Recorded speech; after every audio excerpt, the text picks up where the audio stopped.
Hello, this is Christy's Couch. My name is Christy Lukasiak, and you are on my couch. So welcome to Christy's Couch, right? I mean, how many times can I say it? Okay, hi. Welcome back to everyone listening. So glad to have you here. I think I have some new listeners thanks to that episode with Kathy. If you didn't have a chance to catch it, I interviewed Kathy from Candy Apples. Yes, that Kathy. I interviewed her a couple of episodes ago. It was a lot of fun. And then last week's episode, I talked to an astrologer who actually predicted COVID in 2020. So if you missed that episode, you need to go back and hear everything he has to say about 2021.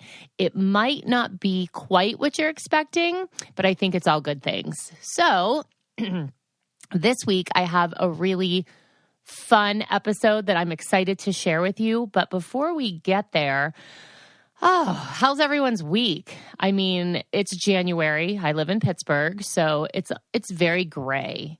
I'm living in a very, very gray situation, and it's very depressing. And every morning I wake up with hopes that there might be a little sunshine peeking through, and my hopes are dashed because, again, did I mention it's Pittsburgh? I actually think I read somewhere once that Pittsburgh might be, I don't know if it's the second or third grayest place in the country, so props to me for picking this place to live in. And I guess the only other major thing that's happening in my house this week is we're getting used to having a kitten. Which, okay, let me just give you the backstory on all of my pets, because I feel that it's really an interesting story. It's not like I have pets. I kind of get pets by default.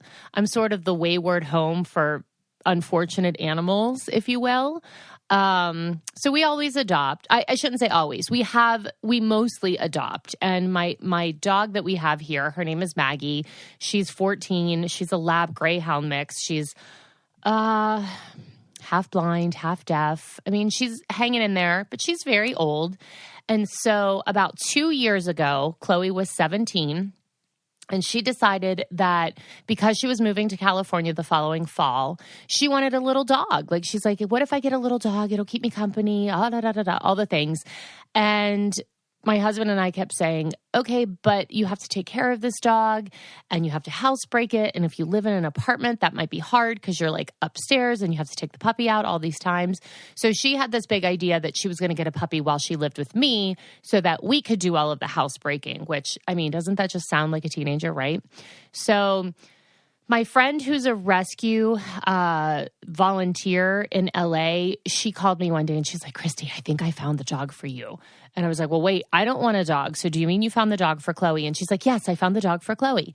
And she sent this picture, and it's this cute little tiny black and brown and white dog. And, you know, he was very little and cute and like had a lot of energy, and he always had like a leaf on his nose or something. He was kind of mischievous. So I talked to the owner of the rescue, and she was very much like, okay, well, if you want this dog, you have to fly out here to meet him. We can't just give you the dog. And Pittsburgh to California is like a 5-hour flight. And she had somebody else interested, but then Chloe was being very dramatic. Like, this is my soulmate. I need to go get this dog. So we booked tickets. Oh, but then I had said to the person who owned the rescue, I said, well, it'll be me and Chloe. And she's like, do you have a younger daughter? Because she knew I had a younger daughter. And I said, yeah. And she said, well, you need to bring that daughter too, because we need to make sure that everybody gets along with this dog. So I had to take Clara out of school. We flew to LA.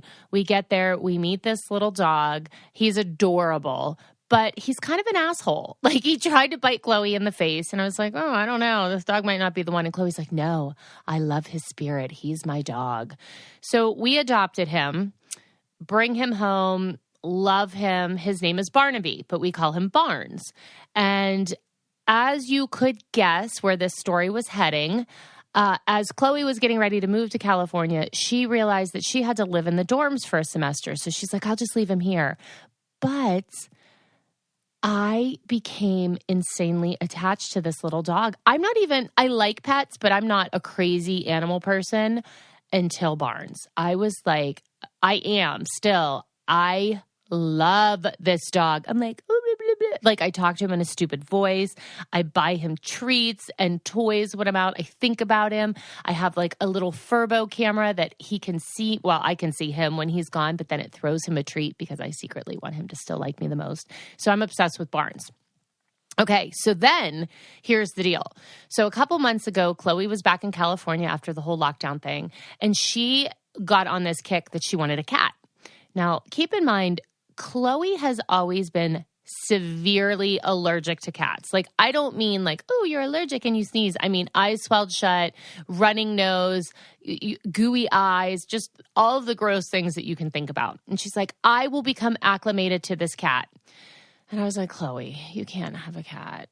So then she was on this kick. She found this designer cat. And she was like, this designer cat is my twin flame. He has blue eyes. He's the one. And I said, oh, God, okay, well, where are you going to adopt him from? And she's like, well, I have to fly to New York. And I was like, what? You have to fly to New York for a cat? And I was like, hold on.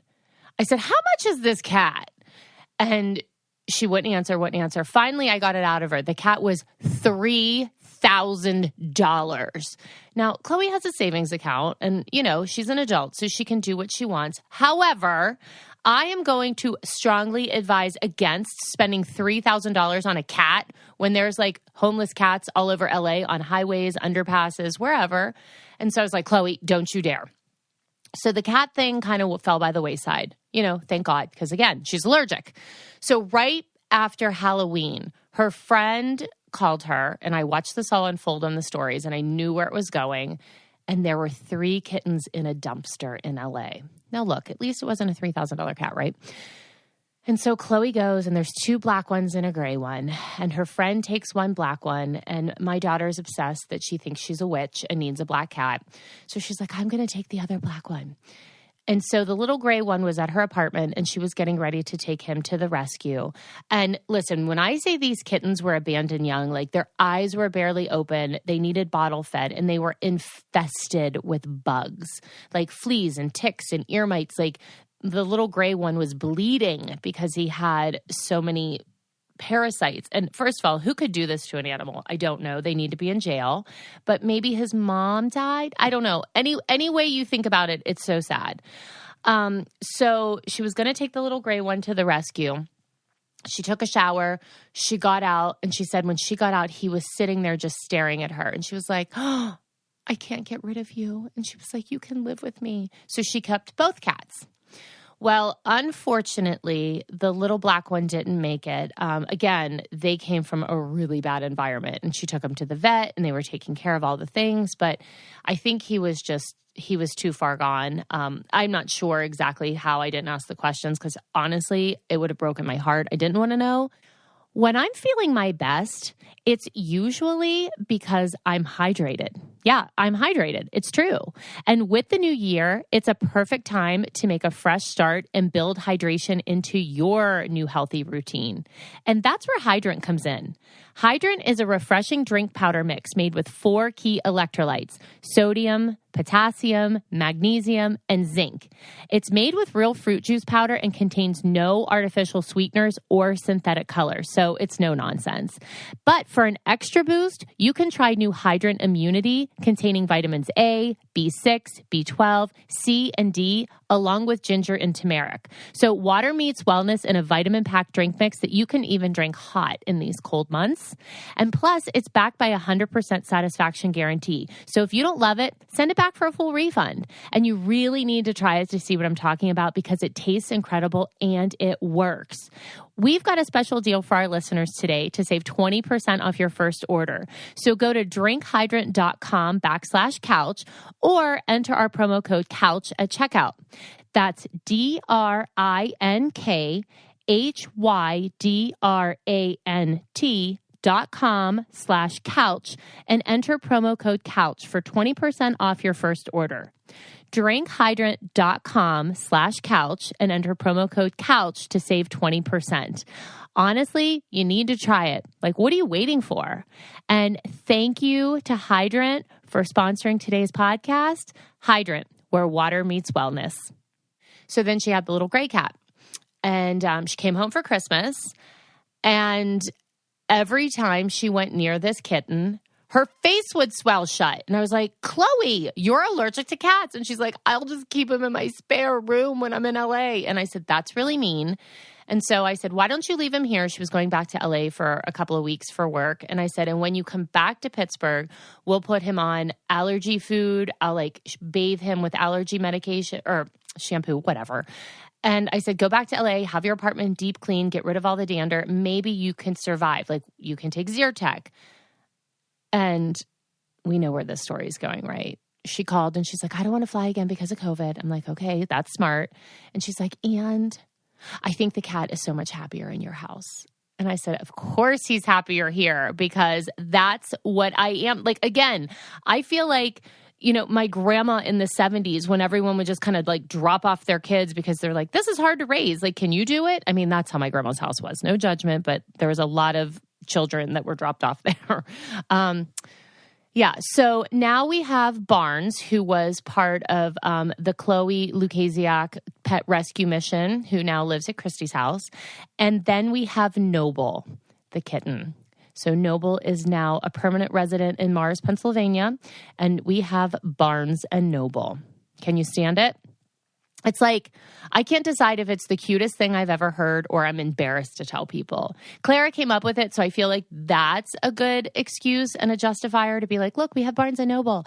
But it's kind of a little bit weird. I'm not going to lie, but it's fine. It's fine. So yes. So now we're getting used to having a cat. I am not interested in a litter box. So if anybody has suggestions, like I bought a self-cleaning one. There's one that's like a spaceship looking thing that I think does everything except throw it in the trash. I might buy that. Yeah. So I have a kitten. I do. I have a kitten, and we'll see how this goes because I'm not an overly big cat fan. Oh, here's the thing, though. This is so weird. I'm allergic to cats, like terribly allergic. I'm not allergic to him. I don't know how. I asked the vet, and he said, yeah, there's just some dander that people aren't allergic to. So it's almost like fate brought him from a dumpster in Los Angeles to be my little Noble. That's how we're going to look at it. But anyway, I guess everyone's pretty tired of hearing about my pets, but I thought that was a cute story to share. And I'd love to hear like your pet stories. How did you end up with yours? So you can drop that in the comments on my Instagram at Christy's Couch. And just a quick reminder, if you're enjoying this podcast, please, I'm begging you, give me a 5-star review. It helps more than you can even think. It takes literally 0.3 milliseconds. If you have 4 seconds, you can leave a review, but just by rating it and subscribing, it is really, really helpful. So I appreciate it. Thank you. Okay, so today's guest this is a fun one. So her name is Chloe Xandria, and she's actually somebody I have worked with that helps me film and edit some of my TikToks, which, P.S., if you're 43 and you have an 11-year-old, TikTok is probably the most egregious thing I could do to her. Like, it is so offensive to Clara that I have a TikTok. She can't even stand it. Like, she'll get in my car after school and be like, you came up on someone's For You page. And I said, why are they following me? They're not in my demo. So yeah, I have a TikTok. I love it. It's so fun. It's just fun. Like, I have fun on that platform, unlike some other ones that you have to be so serious. And so Chloe, not my Chloe, but Chloe Xandria, helped me to edit and just kind of get the things in order because honestly, I don't have the time to learn another platform, editing and texting, all of those things. So she helped me out. She's an employee of a friend that I work with in Pittsburgh. So Chloe comes, we work together. I adore her. She's the most just vivacious, charming, young woman. She's in her, I don't want to give away an age. You never tell a lady's age, but she's just really, really a great person. And she's all about body positivity, which we all know in 2021, that is a real thing. There are young girls who struggle with, body dysmorphia or self-esteem issues based on all the things they see on social media. And there's always that culture of comparison. And Chloe's really stepped outside of the box. And she's just like, you know what? This is my body. It supports me through thick and thin, ups and downs. I love it. I'm going to support it. Let's normalize normal bodies and not just aspire to be, these thin versions of, I guess, unrealistic expectations. And so she started to put content out there both on her TikTok and Instagram, and she's gone viral quite a few times. And it's just her messaging and her spirit that I love. And I thought it would be really great to talk to somebody who probably would make you feel a little bit better about yourself. So I am so excited and honored to have Chloe join me on the couch today. So let's get into it. Hi, Chloe. Okay, so Hi, Christy. I'm so excited to have you on Christy's couch. So get comfy. Okay, so I have a question. Are you leaving your shoes on or off for this? Off, definitely off. Right, and your pants don't have a button on, right? Because I am against pants with buttons right now. Yeah, same. I'm in sweat. Yeah, perfect. Okay, so we're comfy on the couch. You can put your feet up. Even though it's a very cute pink couch, we definitely have our shoes off. Yes. And I have to say, it might be that time of day where I may or may not have opened up a bottle of wine. Just saying. I love that. I know. I love Cheers. that journey for you. I do too. It's such a fun journey. Well, okay, so I'm really excited to have you here today because you and I work together, and yes. So Chloe does she does a lot of my TikTok content. Like you come, you help, you edit things. If I don't know how to do a transition, I send you things and I'm like, look, I don't know how the F to do this. Can you do it? And she magically sends it back to me, which I love. Yes. Look, I'll be honest. If I really sat down and tried, I probably could do it, but I just don't have the time. So I appreciate having an expert that I can be like, Chloe, what's up? And I love that you tell me like, use this sound. And I'm like, I don't think I can get away with WAP. And you're like, no, it's fine. Yeah, I just make you do it because I know you can. Thank you. You believe in me. I love that. I believe in you, Christy. I love the support. I love it. Okay. But obviously that is your day job. I know that you are a social media guru. You work with another friend of mine in Pittsburgh, and you guys do a lot of business accounts, and you can jump in and say like what else you do. But I really love that you're also an influencer for do you call it your side hustle, or is it just like your passion?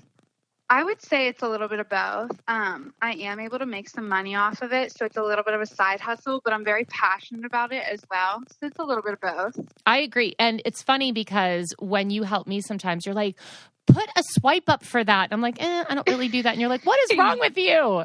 So yes, you can never miss out on a good opportunity like that. I know. But see, this is all of the things that I have in my 2021 resolutions, like to do better. So don't be surprised if I text you and say like, can you help me do this? Okay, I will help you. I know you will, because you're just like that. This episode is brought to you by Magic Spoon. So growing up, if I was given the choice for dinner or breakfast or lunch, my go-to meal of choice was always cereal. It didn't matter what time of day it was. I love cereal. It's probably in my top 2 favorite foods, honestly. And I would still eat it now as an adult if I had the choice. Cereal for dinner is probably one of my secret favorite things in life. But most cereal is full of sugar and junk that not only do I not want to know about, but I definitely don't want to eat. However, not Magic Spoon. No, it has 0 sugar, 11 grams of protein, and only 3 net grams of carbs in each serving. Plus, it comes in 4 flavors. You have cocoa, fruity, frosted, blueberry, and they all taste amazing. It's keto-friendly, gluten-free, grain-free, soy-free, low-carb, and GMO-free. It kind of sounds like it's too good to be true, but it's actually true. So go to magicspoon.com/couch to grab a variety pack and try it today. And be sure to use our promo code COUCH at checkout to save $5 off your first order. And Magic Spoon is so confident in their product that it's backed with a 100% happiness guarantee. So if you don't like it for any reason, they'll refund your money, no questions asked. That's magicspoon.com/couch and use the code COUCH to save $5 off. And again, Magic Spoon, thank you for sponsoring. So, all right. So let's talk a little bit about you, because I think that because you are, I'll just say you are an influencer. You have a great TikTok following, and you've done some really interesting things, but I really want to back it up a minute and talk about what you're kind of known for on social media, and that is body positivity, which I think is such a huge, I don't even want to call it a buzzword because I feel like that undermines what it is, but it's such a new movement in the last few years. And definitely, I think it's incredibly important, especially because I talk to a lot of young women. And look, social media is a mind fuck because everybody's on there being like, I'm perfect. So I love when I see somebody who embraces their curves. And so tell me a little bit about how you dipped your toe into that, because I know that's not easy. Right. So working in social media, I felt very insecure because I was constantly seeing only one body type on my page and everyone looking so picture perfect all the time, no flaws, nothing. So I thought to myself, I don't want my future children to grow up in this environment where they think everyone's perfect all the time. So if I can make a difference and start posting, showing that it's normal to have different bodies and flaws, like you can show your flaws and still be beautiful. So that really pushed me to do so. And I actually was eating only one meal a day for a while, trying to stay a certain weight. Yeah, I was trying to stay really skinny to look like everyone else that I saw on social media. And then I realized how miserable I was and just how I wasn't fueling my body the right way. And mentally, it was taking a really big toll on me. So I just wanted to show women that, you can still be beautiful no matter what size you are, no matter what insecurities you have. It doesn't take away from your worth.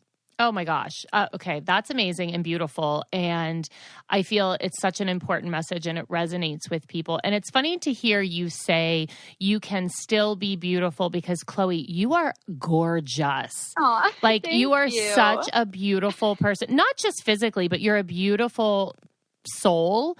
And to hear you say that you were eating one meal a day because you were trying to fit in a box, kick your way out of that box. We don't need to be in that box. I know. And I'm so much happier now that I'm out of it. Right. Because you're not a hungry bitch. Yes. And I would be so mean when I'm hungry. I was so hangry all the time. Always. It was miserable. It was terrible. Yeah. And your brain doesn't work either. I don't know if people realize that, but if you're not eating, your brain can't think. Exactly. And you get depressed and it's just mentally you get foggy. It's just a really bad space to be in mentally. Sure. And then that probably drives a lot more of the insecurities because you're thinking to yourself, oh, I am eating one meal a day and I'm still not a size 00 because that person photoshopped themselves. Exactly. And I never was seeing stretch marks or anything either. So no matter how small I was, those stretch marks and that cellulite was never going to go away because it was just always there no matter what. And I thought that was a huge issue when in reality, it's not at all. Oh my God. No. And I mean, anyone, look, Chloe suffers. I don't want to say suffer. That's not the right word. Chloe has stretch marks. She has hips and she has a butt. Yeah. And I remember when she was going through puberty, how upset she was about that. And I was like, it's not that big of a deal. It really isn't. Right. But I think it goes back to that insecurity because we all have this picture perfect idea or ideal of what we should look like. And look, and stretch marks, I think I have no idea what the percentage is, but a ton of women have stretch marks, especially after having children. Yes, 80% of women have stretch marks. Is it 80? All women, yeah. How can you not? Your body goes through different things. You're curvy. Yep. And especially it's normal. Right. So then you felt that way. And then the first time you posted something on body positivity was it on TikTok or Instagram? I believe my first body positive post ever was on Instagram, but I kind of popped off on TikTok with body positivity the first time. Right. Because, well, tell us a little bit about how that happened. But before we get to that, tell me, how did you feel the first time you posted? Were you nervous? Because I know that is scary to put something out there like that, especially because we live in a land of trolls. And everybody hides behind a keyboard and they're disgusting, mean people. Yes. So at first, I mean, I really didn't expect a lot of people to see it because, you know, I follow influencers with hundreds of thousands of followers, and I knew I would probably never reach, or I thought I would never reach that many people. But it turns out I've gone viral a few times and I have over 7 million likes. So when I posted that, I really wasn't thinking about a lot of people seeing it. But if I could help one person, that would be enough. Like, that's all I really wanted to do, is help one person feel comfortable in their own skin. I never expected like 200,000 of my followers to feel comfortable in their skin. So it was a little nerve-wracking once I blew up. For sure. Okay. So you felt more nervous after you blew up. Was it because you felt pressure, or was it because you felt seen? So I guess because I felt really just seen. And also, you know, there is pressure. Like, just because I post that, you know, body positivity doesn't mean I don't struggle on some days where, like, I look in the mirror and I sometimes I get really insecure still, you know, and that's normal. I think everybody has insecurities, but I do feel this pressure to always stay positive. Like, I kind of can't have a bad day, or I have to keep showing up for people, and that can be really mentally exhausting as well. But also, I started getting a ton of trolls, especially from men for some reason. Interesting. That were just calling me like horrendous and obese and ugly. And I mean, I got a death threat. I got some death threats. It's just insane. So that made me really nervous. That did. So you got death threats because you were embracing the body that you were born with. Yes, exactly. That's very interesting. That says a lot about society. Like, I get death threats, but my death threats are usually because I said something awful to somebody on TV. So mine might be a little bit more, you know, deserved or earned. But, like, you're out there trying to make girls feel good about themselves, and I'm out there being an asshole. So it's fine if you – well, it's not fine. But, I mean, I get it. That's terrible. That really is. Okay, so I think the TikTok that I know you've gone viral on several, but the one that that really I want to talk about is the one that you did about 2020. Yes. Okay. So tell the listeners what that TikTok was like, or what it was. Okay. So I took a video of myself, and I put a picture of me in January of 2019, and then one of me in December of 2020. And I gained some weight in between those photos. So I just wanted to show that, you know, we've been through one of the hardest times in history ever. Absolutely. And how we chose to survive that time is completely acceptable and okay. And I wanted everyone to know. I've had so many friends that have struggled with weight gain. So I knew if I was struggling with it during quarantine, I could help millions of other people feel like that is normal. Like, we went through one of the most difficult times in history. And it's completely okay that how we chose to survive. Whether you gained weight, whether you got fit, is completely okay. But it doesn't make your worth go away. Like, not at all. And I don't want people to think that they're any less than for putting on weight or taking off weight during such a difficult time. Right. I can't tell you how many people I speak to sororities often during the week. Yeah. I do chapter enrichments, and I can't tell you how many times I am asked from people who are struggling either with their mental health or emotionally, or they're feeling badly because they can't, like, say, for instance, they're an athlete or a dancer. They can't do the regular things. And we all know if you're doing something like that, you know, and you stop, your body's going to change. We all know that in March, how many people were posting that, you know, it was like a donut contest, who could eat the most, because we were just feeling badly about the situations we were in. Exactly. And sometimes it's okay to lean in and feel badly. And, you know, also, like, so many people don't understand that. So I had COVID in July. Oh my gosh, I didn't know that. Yes. So I was actually like still pretty thin when I was sick, but they ended up putting me on a long taper steroid because my lungs were really inflamed, and that caused me to put on weight really fast. Sure. And I think the worst part is when people are out here like calling me lazy, and it's not that at all. Like you can't judge someone when you don't know why that happened or like what reason it happened for, and whatever reason's perfectly okay. But I just want people to not judge others for what they go through and what happens to their body in that time. Right. And not even just not judge people for what they go through, but just don't judge people for, coping the way they cope or making changes. And I love that you captioned it. I can't remember exactly, so you can correct me, but I think it was, this is the body that supported me through, COVID or quarantine 2020. Yes.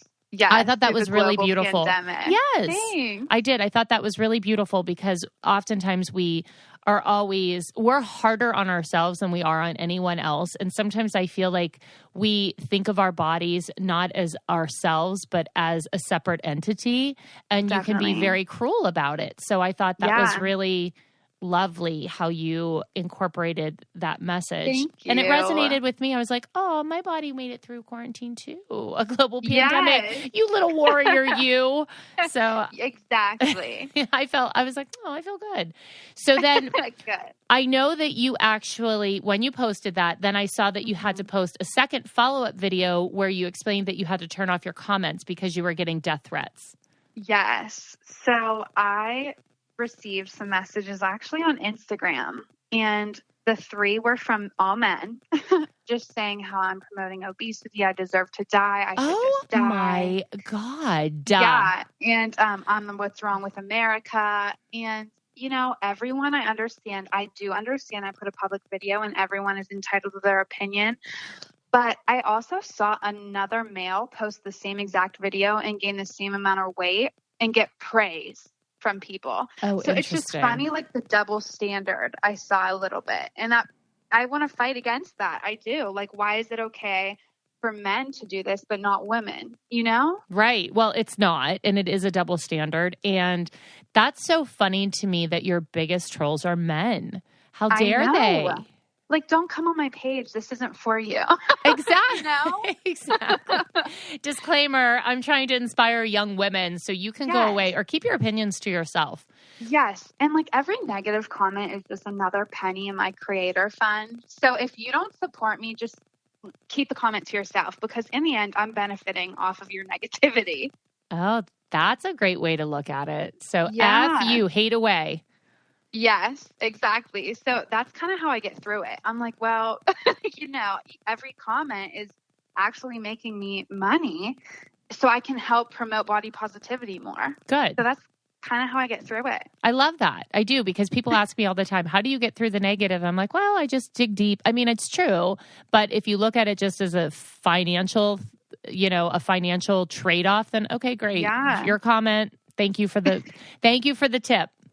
Exactly. Thank you for the tip.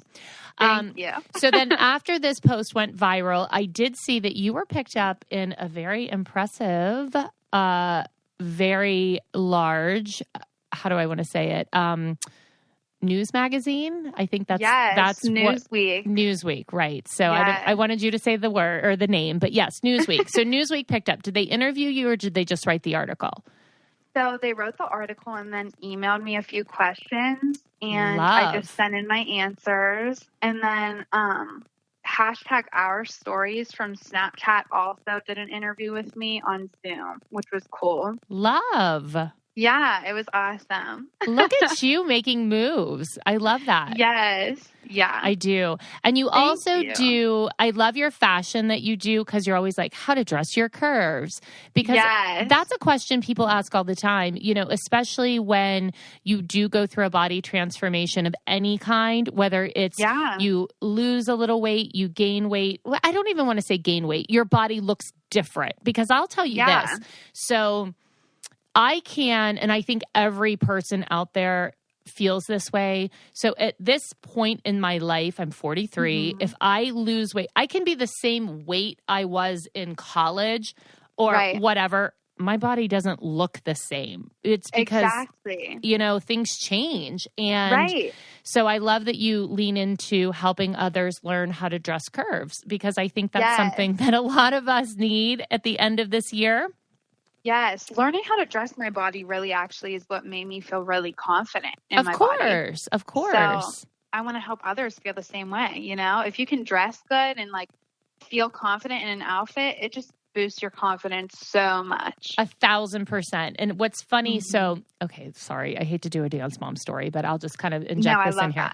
I know you do, but it's sort of like, I always talk about this. But Kelly used to always say when one person would have a beautiful costume and the other person's costume was just like a black leotard, the dance teacher would always say, well, it doesn't matter if you're the most amazing dancer in the world, you can go out there in a black leotard and win. And Kelly's argument was always, yeah, but if you're wearing a really great outfit to a party, you walk in with a totally different sense of confidence in yourself. Exactly. So true. I love that. That's so true. It's true. When you feel good about yourself, you exude from the inside out. And it's not necessarily the clothes and the way they look, it's the way they make you feel. Exactly. I mean, you can get your clothes from anywhere. If you feel good in them, your confidence is going to be through the roof. 100%. Sometimes I'll get people who will DM me, especially moms, and they're like, you always look so cute, and I look like I came from a dumpster. I mean, I'm paraphrasing, but they're like, my children are so embarrassed, and where do you buy your clothes? And I'm literally, it's very flattering, but honestly, I feel like I buy what I like no matter where I see it. One of my favorite dresses in the whole world that I've worn for the last 10 summers is from Walmart. Okay. I love that. It's from but it's a great dress. It looks cute. And then of course I have amazing things from high-end stores and boutiques, because I've been fortunate enough to, be in a position that I go to events that warrant wearing those things. Right. And honestly, I have felt great in things regardless of what the price tag is, but how they make me feel. So good. That's how it should be. Yeah, for sure. For sure. You should definitely put that dress in your like to know it. Oh, that's funny. I doubt that dress is available. Yes. True. I'm just saying, I could find a dupe. Yeah, find us the dupe. Yeah, I'll find or you could buy this version. Yes. For sure. Oh, that's so funny. Okay, well, that's a really amazing journey, and I love your messaging, and I just think that so many young women can find inspiration in you, not just in your body positive messages, but also in just your outlook. You and I have talked a lot about, personal things that I won't get into, but you have just such a sunny disposition and outlook on life, and I think that translates on all of your social media. So you are definitely a fun follow. And thank you. And people can follow you. Give them your handles. I'm not done talking to you yet, so we'll give them now. We'll give them later. Okay, perfect. So what is your handle on social media? So my Instagram and TikTok is Chloe, CHLOE _ Xandria, XANDRIA. And I don't really use Twitter or Facebook much. So those are my two main platforms. It's okay. I mean, you can't be a jack of all trades. But what's funny is the first time you and I met, I lost my mind a little bit, because obviously I have a daughter named Chloe. And then Clara's middle name, it's not quite Xandria. It's Alexandra, but close enough. So I was like, Chloe. I was like, I have a Chloe and an Alexandra, and you're Chloe Xandria. Yes.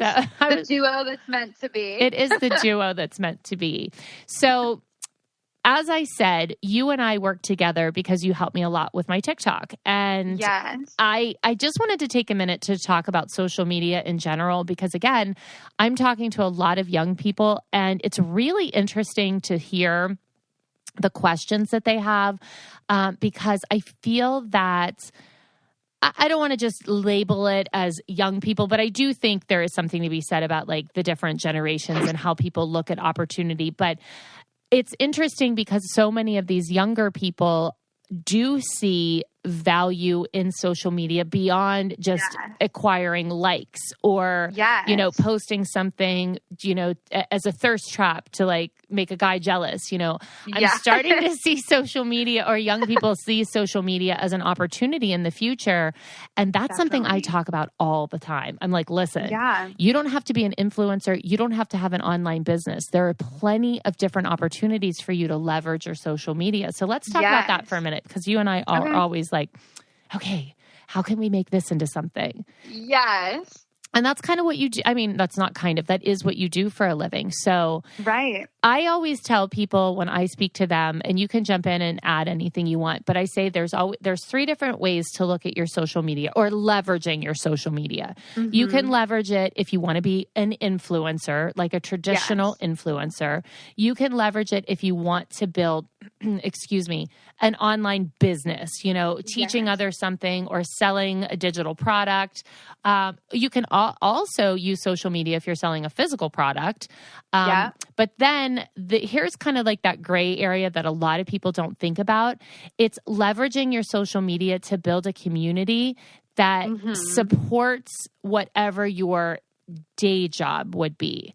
Because oftentimes I think people are, especially college students, you go to school, you get a degree, you want to get hired somewhere.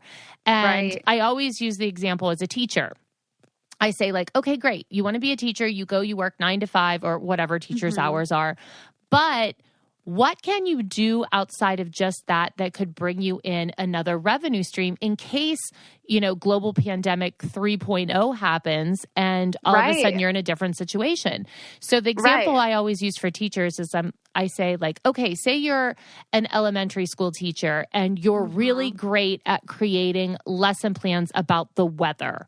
And every month you have to do a different type of weather lesson plan. Well, why don't you do like a 9-month subscription program that's during the school year, where teachers around the globe or around the country, wherever, can subscribe for, say, $10 a month. And then I love that. On the first day of the month, they get an email that has this download. You have it automated, and say they pay $10 and you have 500 teachers around the country who subscribe. You just made $5,000.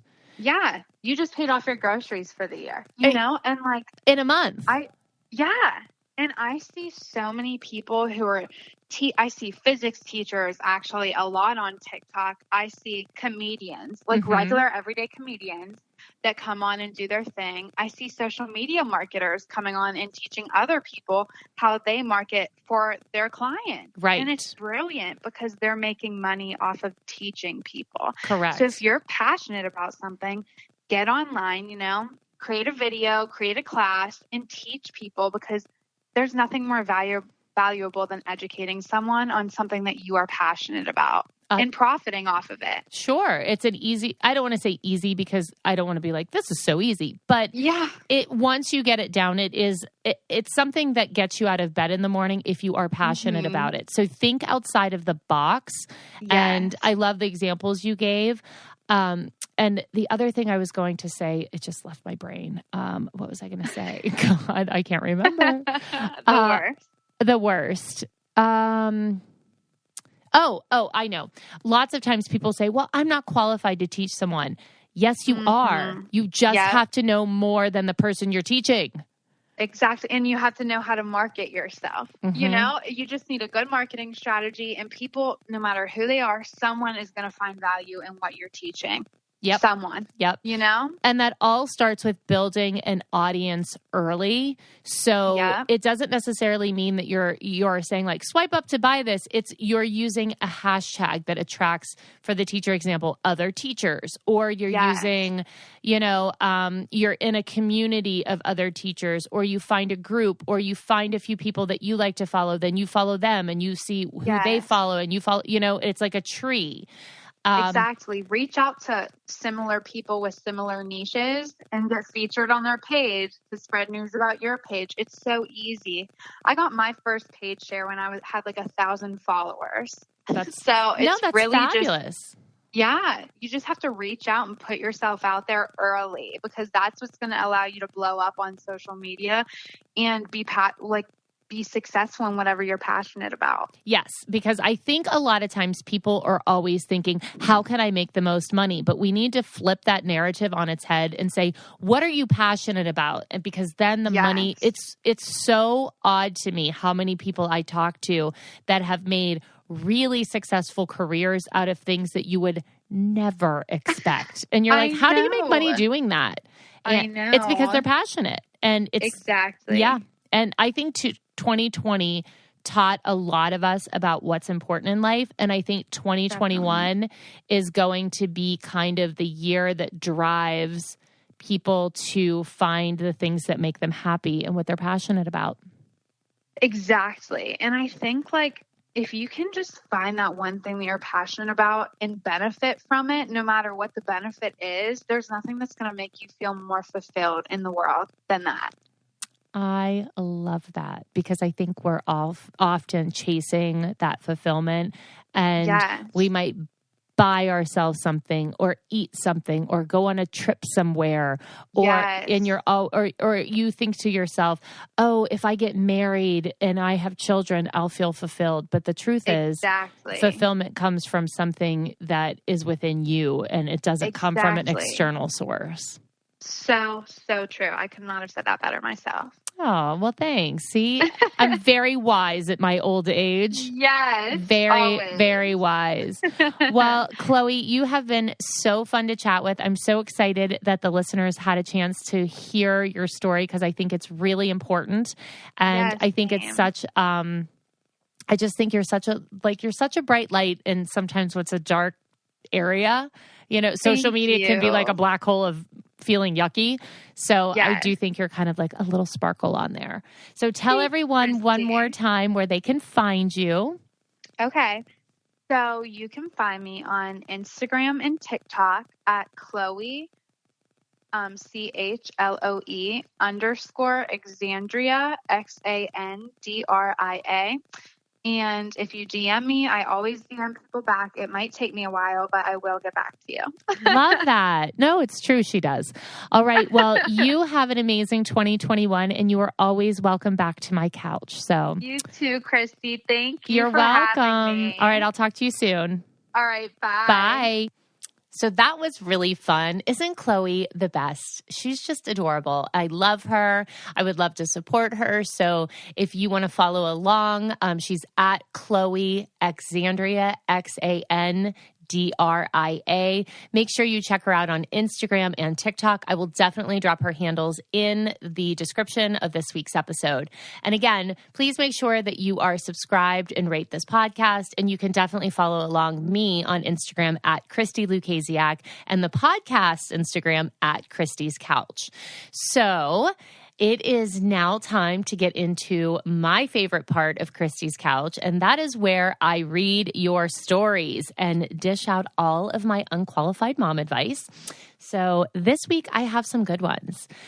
Okay. So we're going to start with this one. It's a little bit long, but bear with me because I feel like it's a good one.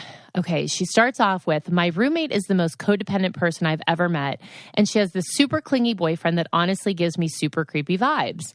Mostly because, like, he has been fired from his job because he's on his phone with her all day and would rather be fired instead than going 4 hours without his phone and talking to her. And she gets really mad when I hang out with people that are not her. And she plays the victim card constantly. Like, I have a full-time job and I'm in grad school and pay all of my own expenses. She's in school and that's her only responsibility, and her parents pay all of her expenses. And she goes out of her way to constantly tell me how stressed she is and how hard her life is. And she cries every time I leave our apartment without telling her where I'm going, and hates my best friend solely because I hang out with her instead of my roommate. It's literally insane. Could go on days about the crazy shit she's done. Okay. This is, I mean, we can make fun of this and be like, this is a really insane situation. And it sounds kind of like Single White Female. Do you remember? You don't know that movie. It's a movie from like the 90s, I think. And, Jennifer Jason Leigh was the psychotic roommate who basically tried to take over somebody's life, and then she was super jealous and tried to steal her boyfriend. It was wild. This has like shades of that a little bit, but not in a joking way. It sounds like this person, obviously, if her boyfriend's the same way, she attracts these people into her life. And it seems to me that, I mean, you can try to have a conversation, but obviously that's going to trigger her based on just what you've said about crying when you go out with your friend. I think you're going to have to get to a point where you just radically accept that you're not going to make her happy. The situation may be uncomfortable, but I think it's time to kind of look at moving on, maybe moving out. I don't know when your lease ends. I tread lightly around it right now because you don't want to trigger her, but I would also get to the point inside of my own head that I don't really care, because this is not somebody that it sounds like to me you don't care if she's your friend because she's so high maintenance. And we all need to get to a place where we stop living for other people and making them happy. If she's not bringing anything to the table and bringing you happiness in your life, then you need to cut her loose. So take those little steps, start to move out, but I would just start to distance myself from her. Okay. So yeah, that's a little bit scary. Okay. So the next one. I had a friend of mine that decided to stop being my friend for no reason and was very rude about it.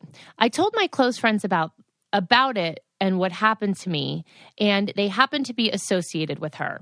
However, with them knowing the hurtful things that she said to me, they still continue to spend time with her. Is it selfish of me to think that they should be spending...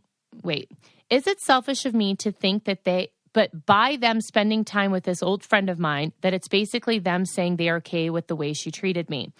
Well, I mean, you might take it that way, but I'm going to say this. If they're friends with both of you, it's really kind of unfair to put them in the middle and to make them take sides. I mean, you can say, this is the situation. It made me feel bad. But I do think it's a little unfair to say, like, don't talk to her. It makes me, you have to pick a side. I definitely think that may end up backfiring on you because they may be resentful, and then it could create more problems with all of your friends across the board. I would separate yourself from the person who was rude and stopped being your friend, but I would continue to be friends with the other people, just knowing that they're not going to choose sides, So that's what I'm going to say. So that's really it for good questions this week on Christy's Couch. If you have one that you're dying for me to answer, drop it in the DMs at Christy's Couch Instagram, and I will go through them, pick the juiciest ones, and I will see you back here next week. Have a great week, and don't do anything that I wouldn't do. If you want to be the most interesting person at the cocktail party, well, hop on over and listen to the Brain Candy podcast. Our award-winning content will have you laughing while you're learning. We read all the best articles, books, and studies, and keep up with new TV shows, documentaries, and pop culture. And then we cram it all into 2 shows a week. Conspiracy theories, cannibal rabbits, unsolved mysteries, the history of the Walkman. There's something for everyone. The Brain Candy podcast. Find our link in the show notes. Or simply search for the Brain Candy podcast on your podcast app.